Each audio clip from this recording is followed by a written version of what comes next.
for the plaintiff in the amount of $1,200. That's all. Earn residual income. How does that work? And she pretty much takes the products, their health products and What supplements. product? She paid for a month's rent. She didn't live there for a month. She's going to get a She piece left of on her her rent own. back. She left on her own. I put a letter on her door We're on- stating if she didn't give me a 30-day notice. We're on to close. I don't care. 30 days notice if you decided to move out, and you forget it. Yes, ma'am. It's part of the cost of doing business. How much rent did she pay you? She paid me $150 a week before the 1st of August. How much money did she pay you? On what date did she move in? But Well, what did you say to her? I asked her, Clarissa, did you throw that chicken bone on the...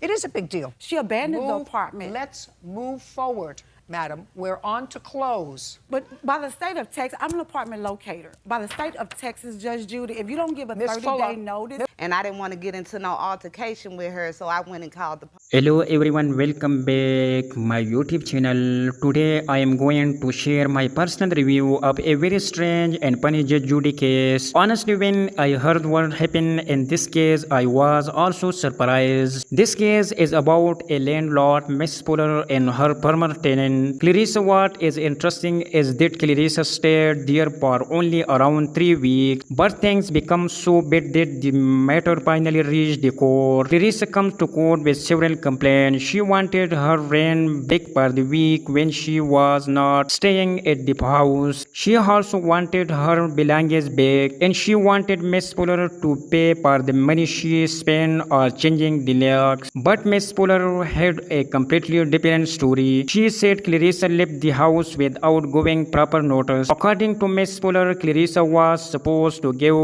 her 30 days notice before leaving. Then Judge Judy started asking some important questions. She wanted to know what actually happened between these two women. How did things become so bad in just 3 weeks? And this is where the case became really interesting. Miss Fuller explained that she had actually tried to help Clarissa in the beginning. She said Clarissa did not have a proper place to live, so she gave her a place to stay. She even wanted to help her with work. But after some time, problems started inside the house. According to Miss Fuller, Clarissa was throwing beer cans and chicken bones from the balcony. Yes, you heard that right, chicken bones. When Miss Fuller asked Clarissa if she was one throwing them, Clarissa reportedly admitted that she had done it. For me, this was one of the most surprising parts of the whole case. Judge Judy also did not see this as a small issue. She made it clear that if you are staying in someone's property, you have to respect the house and keep the place clean. What I find most interesting about this case is that Miss Fuller and actually tries to help Clarissa in the beginning, but instead of things getting better, their relationship become worse. And within of a few weeks, they were standing in front of Judge Judy. In my opinion, this case shows us that even a small problem can become a big problem if people do not communicate properly. If you are renting a house, you have responsibilities. You have to follow the rules, respect the property, and also respect the person who is giving you a place to live.